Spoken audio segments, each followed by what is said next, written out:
মৰমৰ ছাত্ৰ ছাত্ৰীসকল, মই আজি তোমালোকৰ আগত পাঠ্যপুথিৰ অন্তৰ্গত বিষাদযোগ নামৰ পাঠটি সম্যক ধাৰণা এটা দিব বিচাৰিছোঁ। মূল পাঠলৈ যোৱাৰ আগতে পাঠটিৰ লিখক শ্ৰী ভট্টদেৱৰ বিষয়ে কিছু পৰিচয় কৰাব বিচাৰিছোঁ।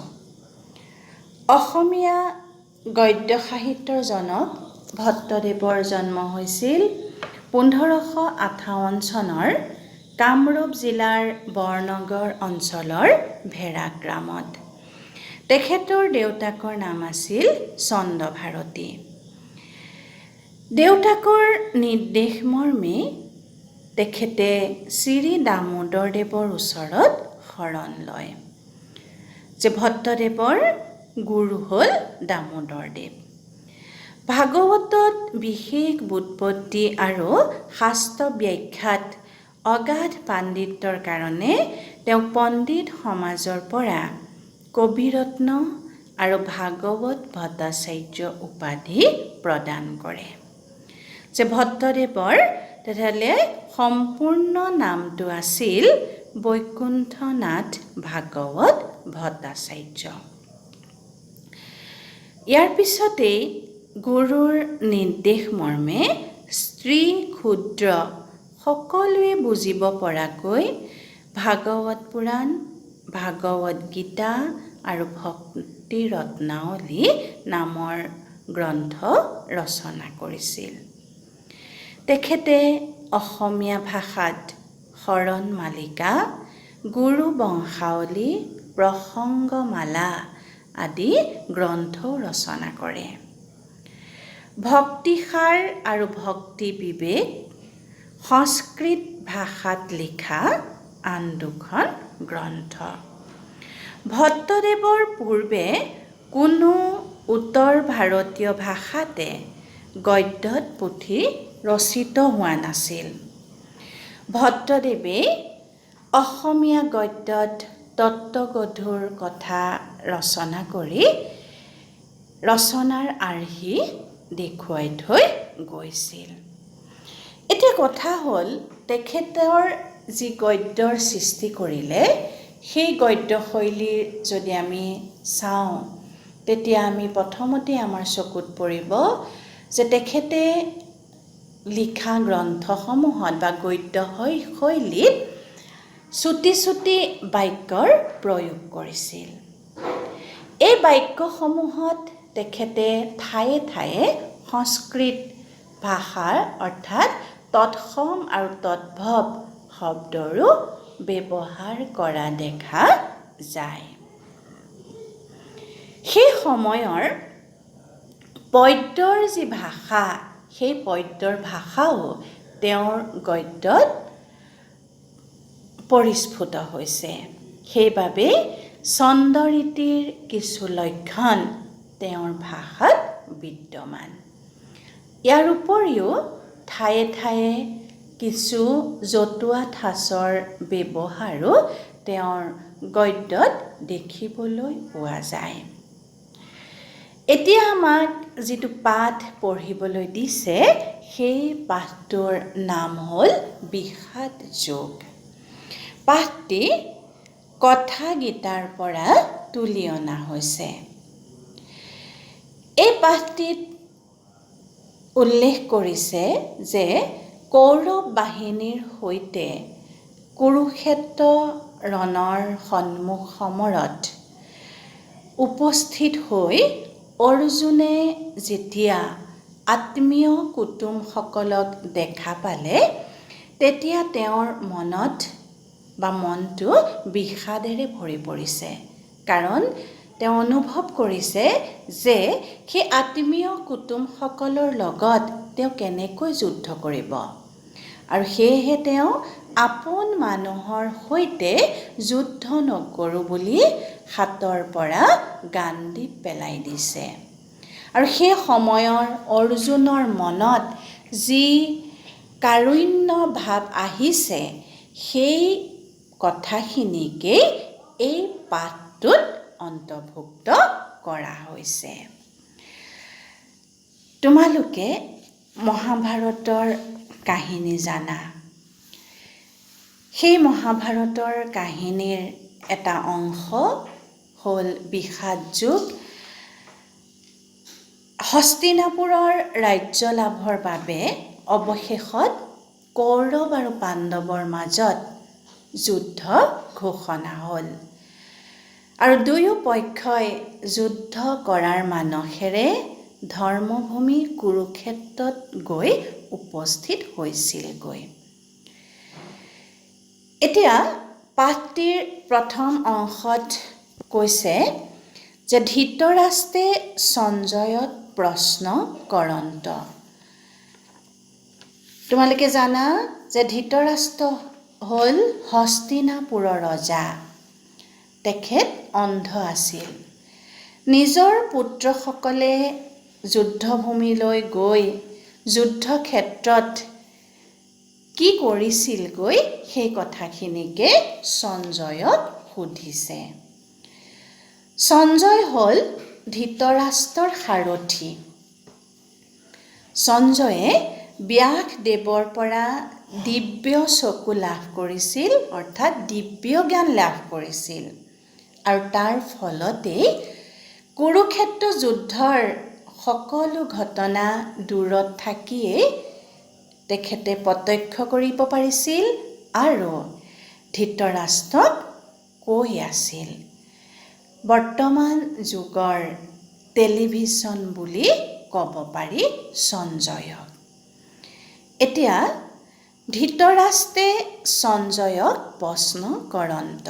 ধৃতৰাষ্ট্ৰই সঞ্জয়ক প্ৰশ্ন কৰিছে, হে সঞ্জয়, মোৰ পুত্ৰ হ'ব, পাণ্ডুৰ পুত্ৰ হ'ব, ধৰ্মভূমি কুৰুক্ষেত্ৰত যুদ্ধ ইচ্ছাই মিলিত হোৱা কি কৰ্ম কৰিলা মোক কহা। ধৃতৰাষ্ট্ৰই সঞ্জয়ক কৈছে যে হে সঞ্জয়, মোৰ পুত্ৰ হ'ব, মোৰ পুত্ৰসকল, পাণ্ডু পুত্ৰ হ'ব, পাণ্ডুৰ পুত্ৰসকল ধৰ্মভূমি কুৰুক্ষেত্ৰত যুদ্ধৰ ইচ্ছা কৰি লগ হৈছেগৈ আৰু এতিয়া কি কৰ্ম কৰিছে তুমি মোক কোৱা। সঞ্জয় কহন্ত।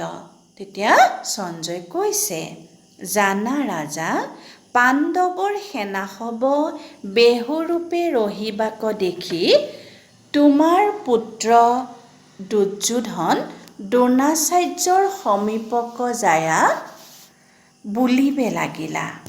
সঞ্জয় কৈছে যে জানা ৰাজা, পাণ্ডৱৰ সেনাসকলক বেহুৰূপে, বেহু মানে যুদ্ধৰ কাৰণে প্ৰণালীবদ্ধভাৱে সজাই থোৱা সৈনিকসকল, সেই বেহুৰূপে ৰৈ থকা দেখি তোমাৰ পুত্ৰ দুৰ্যোধন দ্ৰোণাচাৰ্য হ'ল কৌৰৱ আৰু পাণ্ডৱৰ গুৰু। তেওঁ ধনুবিদ্যাত শিকাইছিল। সেই দ্ৰোণাচাৰ্যৰ ওচৰলৈ গৈ ক'বলৈ ধৰিলে, হে আচাৰ্য, হে গুৰু, পাণ্ডৱ হ'বৰ বিস্তৰ সেনা দেখা, যে পাণ্ডৱসকলৰ বিস্তৰ মানে বহুত সেনাসকলক চাওক। ধ্ৰুপদৰ পুত্ৰ শিষ্য ধৃষ্টদ্যুম্নে বেহু পাতি আছে। যে ধ্ৰুপদ হ'ল পাঞ্চাল দেশৰ ৰজা, দ্ৰোণাচাৰ্যৰ ল'ৰালি কালৰ সখী আছিল। সেই ধ্ৰুপদৰ পুত্ৰ হ'ল ধৃষ্টদ্যুম্ন আৰু ধৃষ্টদ্যুম্নয়ো বেহু পাতি আছে। ভীমাৰ্জুন সম মহাধনুৰ্ধৰ হ'ব আছে। ভীম আৰু অৰ্জুনকে মুখ্য কৰি সেই ধনুৰ্ধৰ বীৰ সকলো আছে। তাৰো নাম শুনা, আৰু কোন কোন বীৰ আছে সেই সকলৰ নাম শুনক। সাত্যকী, বিৰাট, চেকিতান, কাশীৰাজ, পুৰোজিত, কুন্তীভোজ, যুধামন্যু, দ্ৰৌপদীৰ 5 পুত্ৰ, প্ৰতিবিন্ধ্যাদি। এতিয়া আমাক কৈছে যে সাত্যকী হ'ল যদু বংশৰ ৰজা নিশিৰ পুতেক। বিৰাট মৎস্য দেশৰ এজন ৰজা। চেকিতান কাশীৰাজ হ'ল চন্দ্ৰবংশীয় ৰজা কাশৰ পুতেক। কুন্তীভোজো আছিল ৰজা, যি নেকি কুন্তীৰ পিতৃ। যুধামন্যু আৰু দ্ৰৌপদীৰ 5 পুত্ৰ। যে দ্ৰৌপদীৰ 5 পুত্ৰ হ'ল, তোমালোকে শুনিবা যে প্ৰতিবিন্ধা, শ্ৰুতশৰ্মা, শ্ৰুতকৰ্মা, শতনিকা, শ্ৰুতসেনা। এই 5জন হ'ল দ্ৰৌপদীৰ পুত্ৰ। আৰাসৱে মহাৰথী, এই সকলোবোৰ মহাৰথী। যে মহাৰথীনো কাক কয় তাৰ লক্ষণ শুনিবলৈ কৈছে। তাৰ লক্ষণ শুনা। যি একে 10 সহস্ৰ ধানুকিক যুঁজৈ তাত মহাৰথী বোলে। যে যিজনে 10,000 ধনুৰ্ধৰ বীৰৰ লগত যুঁজিব পাৰে সেইজনকে মহাৰথী বুলি কোৱা হয়। আৰু পাণ্ডৱৰ পক্ষে যিসকল বীৰ আছে সেই সকলোবোৰে একোজন মহাৰথী। আমাৰ সৈন্যৰ যি বিশিষ্ট সেনাপতি হ'ব তাক কওঁ, তুমি সাৱধানে শুনা। এতিয়া দুৰ্যোধনে দ্ৰোণাচাৰ্যক কৈছে যে আমাৰ ফালৰ যিবিলাক সৈন্য আহিছে যুদ্ধ কৰিবলৈ সেই সকলো আপুনি শুনক, তেওঁলোকৰ নামবিলাক শুনক। তেখেতে কৈছে যে গুৰু দ্ৰোণ, ভীষ্ম পিতামহ। ভীষ্ম আহিছে যি নেকি কৌৰৱ আৰু পাণ্ডৱৰ ককাক। পিতামহ মানে ককাক। পিতৃব্য আহিছে, পিতৃব্য মানে পিতৃৰ সমতুল্য, ভাই খুৰা ইত্যাদি। কৰ্ণ আছে, কৰ্ণ মহাৰথী। কৃপ অগ্ৰগণী, অশ্বত্থামা, বিকৰ্ণ। অশ্বত্থামা হ'ল দ্ৰোণাচাৰ্যৰ পুতেক। বিকৰ্ণ হ'ল ধৃতৰাষ্ট্ৰৰ পুতেক। আৰু সোমদত্ত পুত্ৰ ভূৰিশ্ৰৱা। আনো বিস্তৰ বীৰ হ'ব, মোৰ অৰ্থে প্ৰাণকে এৰিবে ইচ্ছা কৰিছে। দুৰ্যোধনে কৈছে আৰু বহুত বীৰে মোৰ হৈ যুদ্ধ কৰি মোৰ কাৰণে প্ৰাণ দিবলৈও ইচ্ছা কৰিছে। সবে নানা অস্ত্ৰত নিপুণ, সবে যুদ্ধত বিশাৰদ। আৰু এই সকলোৱে অস্ত্ৰত নানান বিবিধ ধৰণৰ অস্ত্ৰত পাকৈত, অস্ত্ৰ চলোৱাত পাকৈত, আৰু তেওঁলোক বিশাৰদ। এহি বীৰ সব যুক্ত হৈতেও, এই সকলো বীৰ একেলগ হওঁতেও ভীষ্ম সেনাপতি সৰ্বত্ৰভাৱে ৰাখিতেও। তোমালোকে জানা যে যি 18 দিন এই মহাভাৰতৰ যুদ্ধ হৈছিল, সেই যুদ্ধৰ প্ৰথম দিনৰ সেনাপতি আছিল ককাক ভীষ্ম। যে এই যুদ্ধৰ প্ৰথম দিনৰ সেনাপতি ভীষ্ম থাকোঁতেও আমাৰ একাদশ অক্ষৌহিণী সেনাইও পাণ্ডৱৰ সৈতে যুঁজিয়ে সামৰ্থ্য হেন প্ৰকাশ নকৰিলা। এতিয়া আমাক কৈছে যে ইমানবিলাক বীৰ একেলগ হৈ আছে, ভীষ্ম সেনাপতি হৈ আছে, আৰু একাদশ অক্ষৌহিণী সেনা।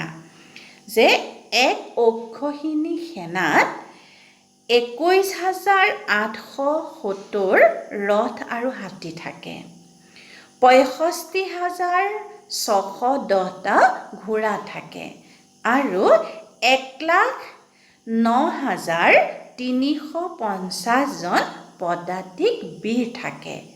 এক অক্ষৌহিণী সেনাত তেনেকুৱা 11 অক্ষৌহিণী সেনা আছে। 11,1100 অক্ষৌহিণী সেনা থাকোঁতেও পাণ্ডৱৰ সমে পাণ্ডৱৰ বিপক্ষে যুঁজিয়ে সমৰ্থহেন প্ৰকাশ নকৰিলা। তেখেতসকলে পাণ্ডৱৰ লগত যুঁজ কৰিবলৈ পিছ হুহকি আছে, সমৰ্থ প্ৰকাশ কৰা নাই। ই 7 অক্ষৌহিণী পাণ্ডৱ সেনা ভীম মাত্ৰ ৰক্ষিতে হৈও আমাক যুঁজিয়ে সামৰ্থহেন প্ৰকাশ কৰে। কিন্তু পাণ্ডৱৰ ফালে আছিল কেৱল 7 অক্ষৌহিণী সেনাহে। আৰু আছিল কোন? যে পাণ্ডৱ সেনা ভীম মাত্ৰ, ভীম আছিল। ৰক্ষিতে হৈও আমাৰ লগত মানে কৌৰৱৰ লগত যুদ্ধ কৰিবলৈ ইচ্ছা কৰিছে। এতেকে তুৰাসৱে সাৱধানে যুদ্ধভূমিত থাকি ভীষ্মক ভালমতে ৰক্ষা কৰিবা। যে দুৰ্যোধনে দ্ৰোণাচাৰ্যক কৈছে যে তোমালোকে সাৱধানে যুদ্ধভূমিত থাকি ভীষ্মক কিন্তু ৰক্ষণাবেক্ষণ দিবা। সন্মুখে যুঁজিতে কেহো যেন পাছত প্ৰহাৰ নকৰে। যে সন্মুখে সন্মুখেহে যুদ্ধ কৰিব। তোমালোকে জানানে যে এই এনেকুৱা সময়বিলাকত যুদ্ধবিলাকত যে যুদ্ধৰ সংকেতধ্বনি বজাৰ পিছতহে যুদ্ধ কৰে। আৰু ধনুৰ লগত ধনুৰ যুদ্ধ, গদাৰ লগত গদা যুদ্ধ, তৰোৱালৰ লগত তৰোৱালৰ যুদ্ধ, ধেনুৰ লগত ধেনু যুদ্ধ আৰু সন্মুখা সন্মুখীকৈহে যুদ্ধ কৰাৰ নিয়ম আছিল। সেয়েহে যে পিছফালৰ পৰা কোনেও যাতে কাকো প্ৰহাৰ নকৰিবলৈ কৈছে। ভীষ্মকৰ জীৱনে আমাৰ জীৱন। যে ভীষ্মৰ জীৱনেই আমাৰ জীৱন। এমনে বহুমানযুক্ত বচন ৰাজাৰ শুনি মহাপ্ৰতাপী কুৰুবীৰ ভীষ্মে ৰাজাক হৰিষ কৰিতে সৰ্বপ্ৰাণীৰ ভয়ংকৰ সিংহ সদৃশ মহানাদ কৰিলা, উচ্চ কৰি শংখ বজাইলা। এমনে এনেকুৱা বহুমানযুক্ত বচন, মূল্যৱান সম্পন্ন কথা শুনি মহাপ্ৰতাপীৰ কুৰুবীৰ ভীষ্মই ৰাজাক মানে দুৰ্যোধনক হৰিষ কৰিতে দুৰ্যোধনৰ মনত আনন্দ দিবৰ কাৰণে সৰ্বপ্ৰাণীৰ ভয়ংকৰ সিংহ সদৃশ, সকলো প্ৰাণীতকৈ সিংহই হ'ল এক বৃহৎ প্ৰাণী, যাক ৰজা বুলি কোৱা হয়, বনৰ ৰজা। সেই সিংহৰ নিচিনাকৈ মহানাদ, ডাঙৰকৈ চিঞৰ, মহা মানে ডাঙৰ, নাদ মানে চিঞৰ, ডাঙৰকৈ চিঞৰি দিলে আৰু উচ্চ কৰি শংখ বজালে। এমনে সেনাপতি ভীষ্মৰ, এনেকুৱা সেনাপতি ভীষ্মৰ যুদ্ধোৎসৱ দেখি সকলো ঠাইতে কৌৰৱ পক্ষৰ সকলো ঠাইতে শংখ, ভেৰী, আনক, গোমুখ আদি নানা বাদ্য বজাইলা, তাৰ মহাশব্দ হৈল। ভীষ্মই যেতিয়া উচ্চ কৰি শংখ বজালে, উচ্চ কৰি চিঞৰ মাৰিলে, তেতিয়া বিভিন্ন ঠাইত থকা মহাৰথীসকলে শংখ, বেৰী, আনক, গোমুখ এইবিলাক হ'ল চামৰাৰ বাদ্য। এই বাদ্যসমূহ বজাবলৈ ধৰিলে আৰু সকলো বাদ্য মিলি এটা ডাঙৰ শব্দৰ সৃষ্টি হ'ল। ছাত্ৰ ছাত্ৰীসকল, আমি পৰৱৰ্তী ক্লাছত পাণ্ডৱসকল কেনেকৈ এই যুদ্ধলৈ সাজু হৈছিল সেই বিষয়ে আলোচনা কৰিম।